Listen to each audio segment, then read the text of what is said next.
전통의 멋과 함께 조선의 뿌리가 깊이 박힌 땅 전주.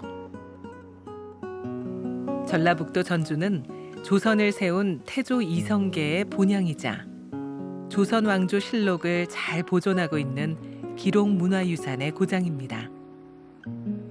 역사의 흔적을 따라 기록의 유산을 만나봅니다.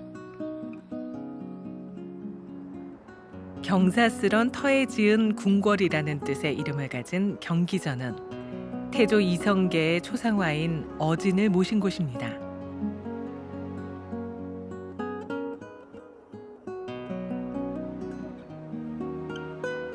조선 왕조의 시작과 전주이 씨의 발원이 이 땅에서 이루어졌습니다. 경기전과 인접한 곳에 어진 박물관이 있는데요. 태조 어진을 봉안할 때 사용된 다양한 유물들이 전시돼 있습니다.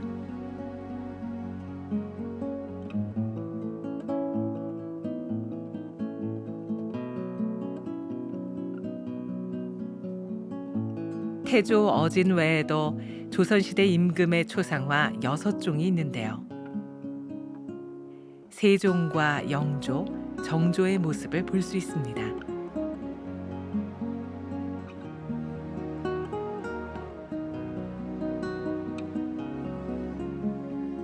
경기전 건립과 태조 어진의 순환과 보존, 관리에 관한 역사가 기록돼 있는데요.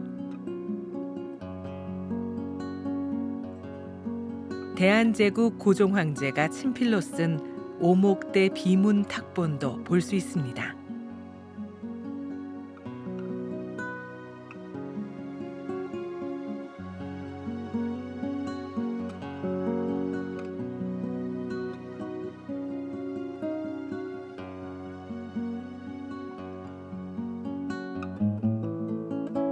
태조 어진이 경기전에 봉안될 당시 사용됐던 가마와 유물들이 전시돼 있습니다.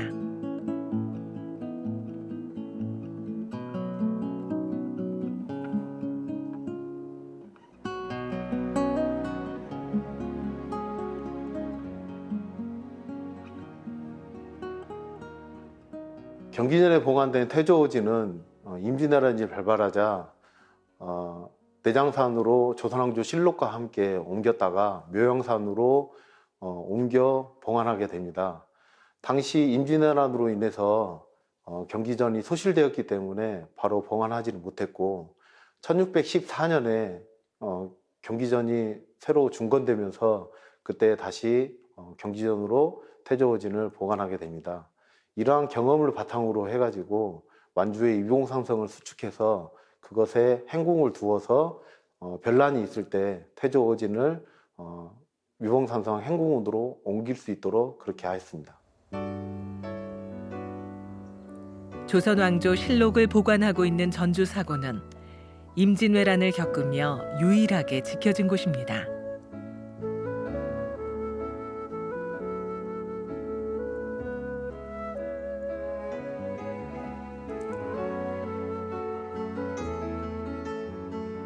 태조부터 철종에 이르기까지 25대 조선 왕들의 행적을 기록한 조선 왕조 실록.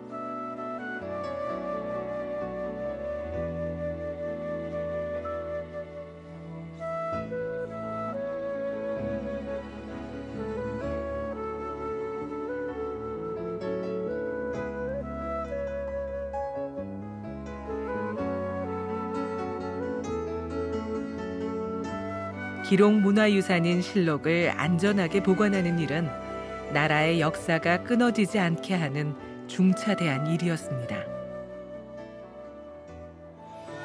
전주에 새로 만든 사고에 전후 실록을 지금 모두 옮겨놓도록 하소서.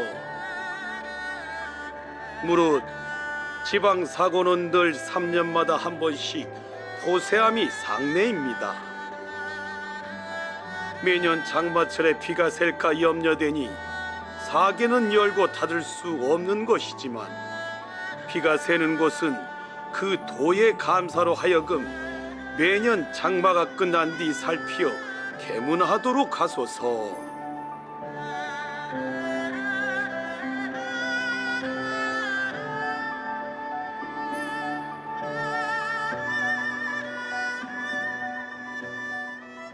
조선왕조실록이 책으로 되어 있기 때문에 충해를 방지하기 위해서 바람에 말리는 것을 포세라고 합니다. 19세기 박정향이 쓴 박학사 일기를 보면 그곳에 이제 포세의 과정이라든지 이런 것들이 남아 있고요. 이곳 전주에서는 매년 5월에 포세 재현 행사를 하고 있습니다.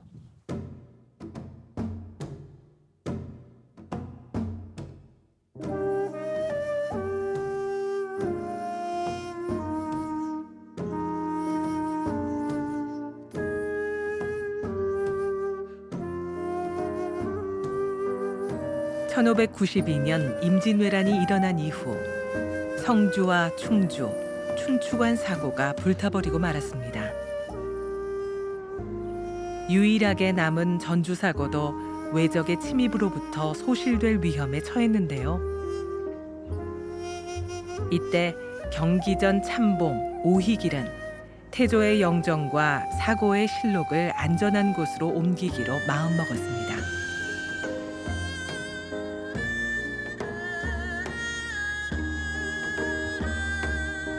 하지만 수백여 권의 실록을 옮기는 일은 혼자선 할 수 없었는데요.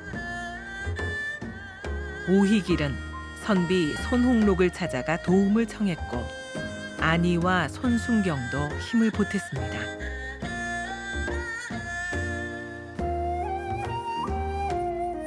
이들은 실록을 내장산으로 옮겨 1년 동안 지켜냈습니다.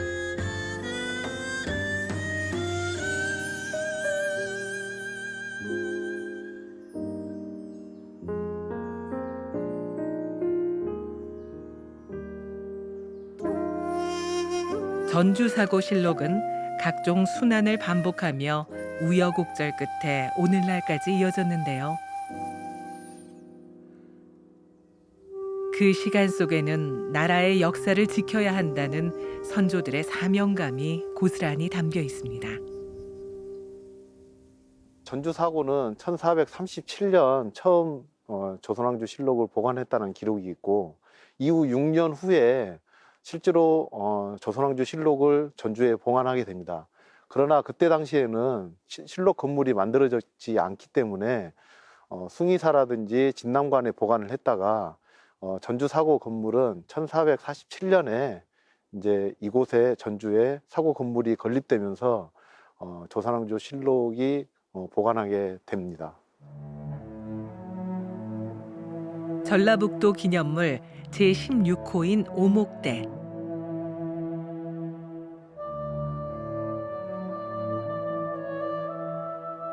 오목대는 이성계가 황산에서 왜구를 토벌하고 귀경하는 도중 승전을 자축하는 연회를 열었던 곳입니다.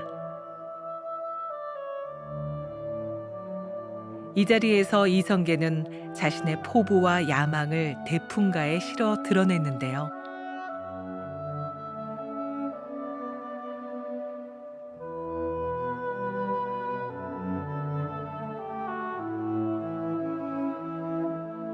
그로부터 12년 후 그는 왕위에 올라 조선을 세웠습니다.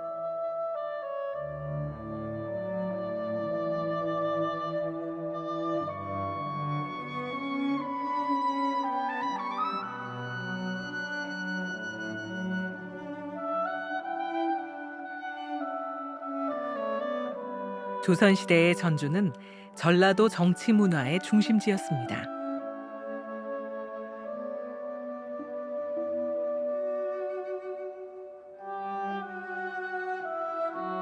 전주에 자리한 전라가명에는 관찰사가 머무르며 전라도의 행정을 총괄했습니다.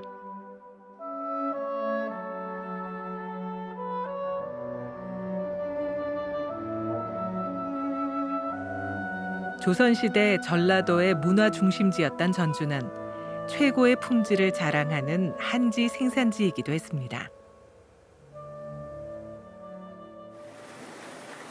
전주천의 깨끗한 물과 좋은 당나무를 원료로 명품 한지를 만들어냈는데요.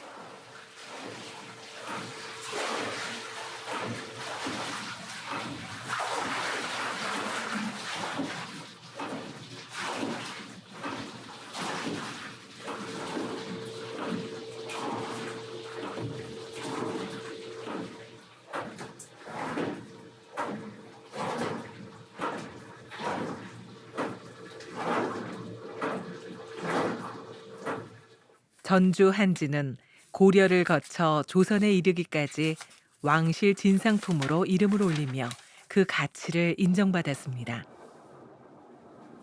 물이 좋고 토질이 좋아 당나무 재배하기가 아주 좋아서 한지 만들기가 아주 용이한 지역이었다고 그래요. 그래서 지금까지 이 당나무 질이 아주 세계에서 우수하다고 그래요. 전주 당나무가. 그래서 한지를 만들어 놓으면 아주 질기고 오래 보존할 수 있다고 그래서 전주 한지가 아주 유명하다고 그럽니다. 한지는 필요에 따라 염색과 같은 가공을 거치기도 하는데요. 식물의 뿌리, 줄기, 잎 등에서 얻는 천연 염료를 사용하기 때문에 자연의 색을 그대로 입힐 수 있습니다.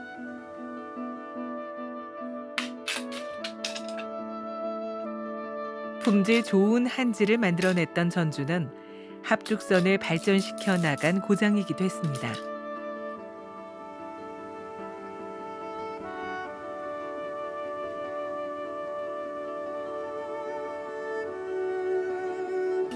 부채살에 종이를 붙여 접었다 폈다 할 수 있도록 만든 합죽선은 조선 후기부터 다양한 형태로 발전을 거듭했는데요.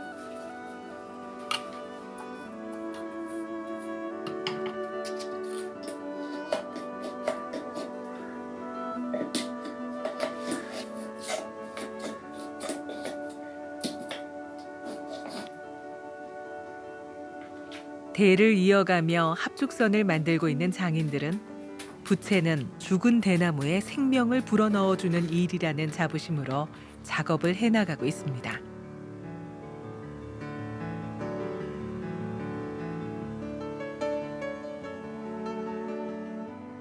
이 합쳐서 만들어졌다. 대나무를 갖다가 얇게 깎아가지고 두 겹으로 붙여서 만든 것이 합죽선이다. 그런데 이제 뭐 다른 나라에서도 이제 부채가 많이 나오잖아요. 부채가 많이 나오는데 우리 한국의 부채하고는 대조할 수가 없어요. 왜냐하면은 이 만드는 공정이나 모든 걸 보면은 이게 기계화를 할 수도 없고 순수고계로 해서 자부심을 갖고 하고 있습니다.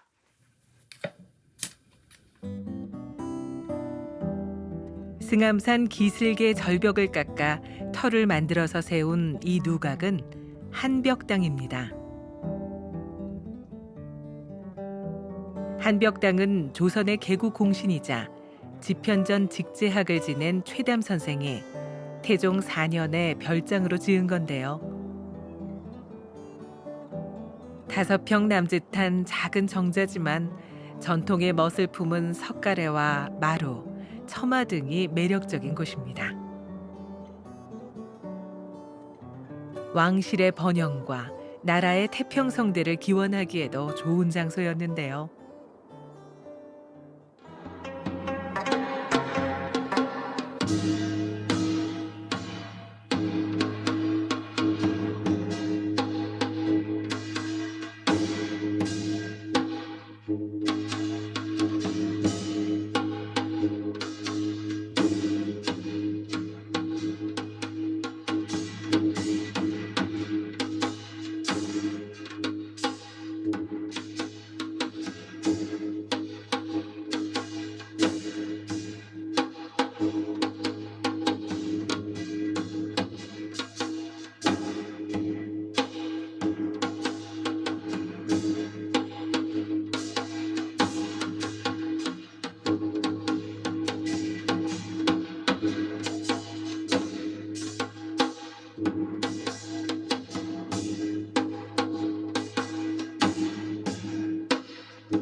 기록 문화의 산실인 전주에 완판본 문화관이 자리하고 있습니다.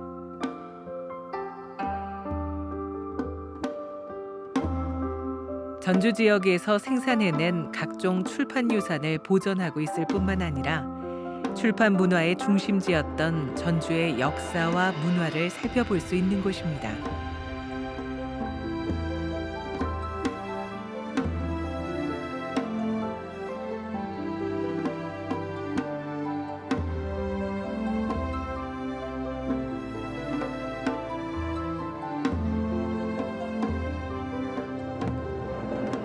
한글 고소설을 비롯해 전라감영에서 출판한 역사서, 문집, 사서삼경 등 전주의 출판 문화를 한눈에 볼 수 있습니다.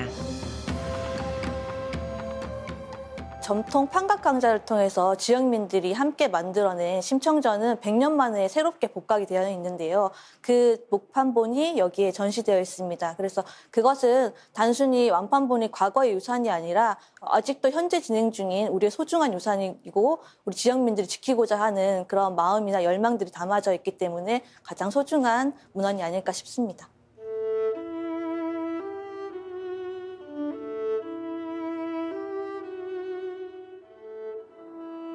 출판 문화의 중심지였던 전주에 최명희 작가의 문학혼이 깃들어 있습니다.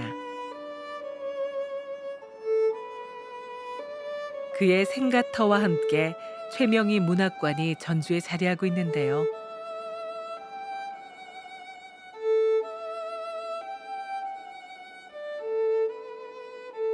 최명희 작가가 17년에 걸쳐 쓴 소설 홍불은 우리 민족의 삶과 우리 말에 깃들어 있는 어뢰 무늬를 생생하게 그려내고 있습니다.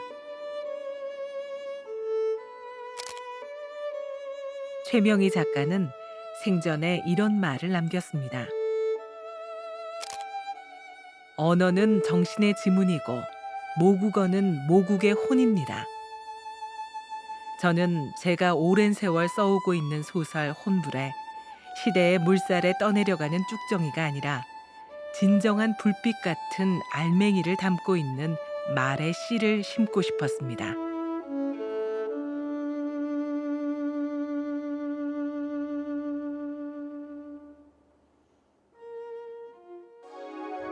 민족의 얼과 한국 전통의 멋을 품은 전주. 전주의 첫 마중길은 길과 광장, 사람과 자연, 예술과 문화가 어우러진 길입니다.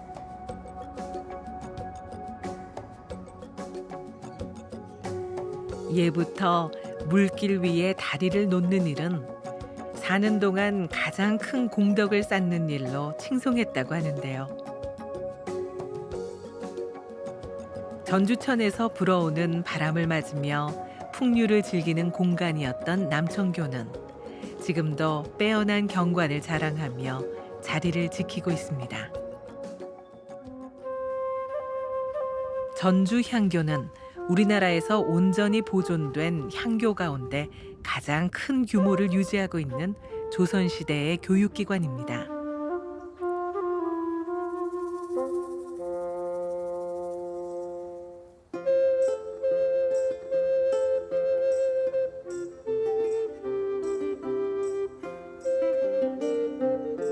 대성전과 명륜당 앞들에는 약 400여 년 정도 된 은행나무가 있는데 벌레를 타지 않는 은행나무처럼 유생들도 건전하고 바른 사람이 되라는 의미를 품고 있다고 합니다.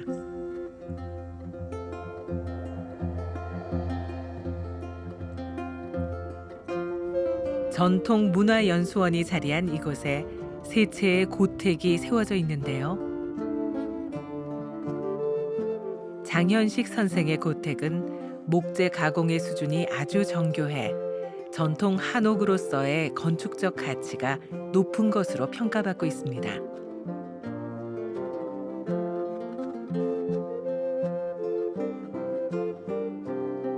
독립투사로 평생을 바친 장현식 선생의 의로운 기상이 담긴 집이기도 한데요.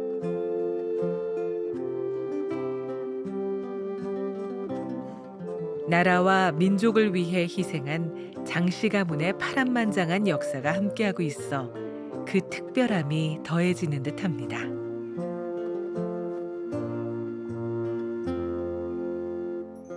전주 동원은 120여 년 된 옛 건축물인데요. 현판인 풍락헌은 조선 왕조의 발상지 풍패지향 전주를 안락하게 하는 집이라는 의미를 가지고 있습니다.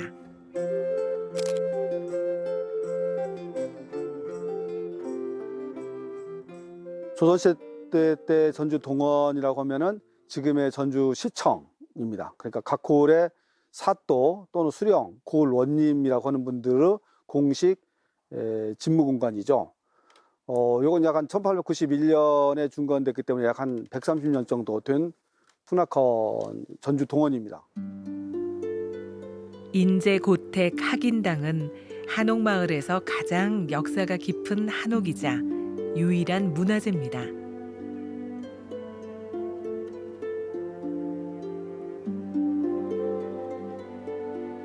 조선 말의 전통 건축 기술을 잘 보여주고 있는 학인당의 본체는 우리나라 최초의 오페라 극장이기도 한데요. 2층 높이에 가까운 높은 천장과 100여 명의 청중이 판소리 공연을 관람할 수 있도록 구조, 설계돼 있습니다. 궁중 건축 양식을 도입해 지어진 학인당은 조선 후기부터 근대사에 이르기까지 전주의 역사와 그 시간을 함께 했는데요.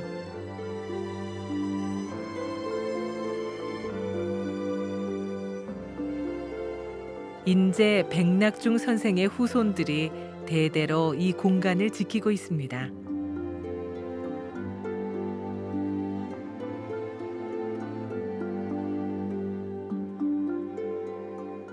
현재는 백낙중 선생을 기리는 공간이자 고택 체험 공간, 국악 공연장으로 활용되고 있습니다.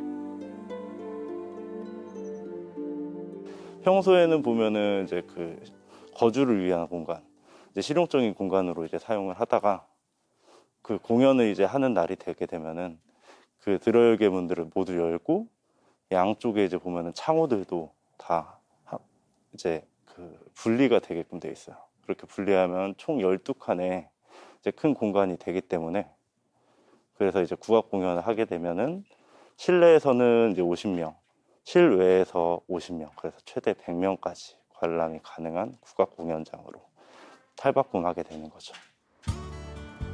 조선의 3대 음식으로 꼽혔던 전주 비빔밥은 궁중 음식설에서 그 유래를 찾을 수 있는데요.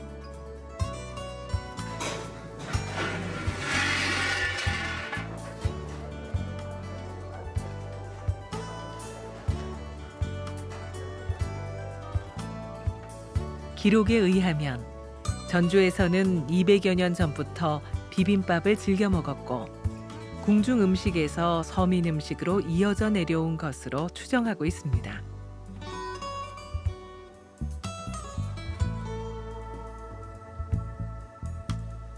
전주 비빔밥은 각종 영양소를 골고루 섭취할 수 있는 완전 식품이자 선조들의 지혜를 엿볼 수 있는 건강 식단입니다. 전주비빔밥이 유명한 이유는 가까운 뭐 지리산이나 김제평야나 쌀이라든가 야채 같은 게 굉장히 풍부하고 싱싱한 재료들이 많다 보니까 비빔밥을 하는 데 있어서 최상의 어떤 좋은 조건이 돼 있기 때문에 전주비빔밥은 그래서 유명한 것 같아요.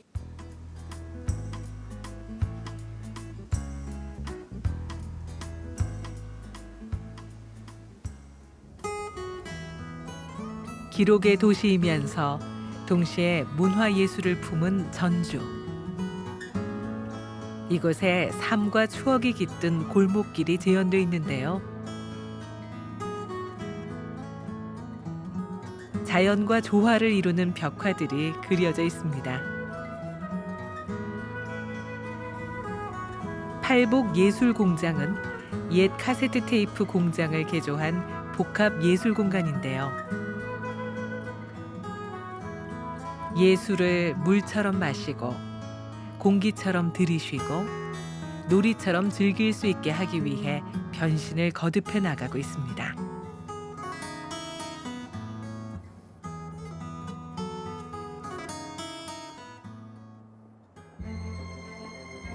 조선의 뿌리가 시작된 전주에서 기록의 역사를 만났습니다. 민족의 얼과 전통의 우수성을 고루 경험할 수 있는 전주. 한국의 멋과 맛을 품격 있게 갖춘 이 도시에 풍요와 여유가 흐르고 있습니다.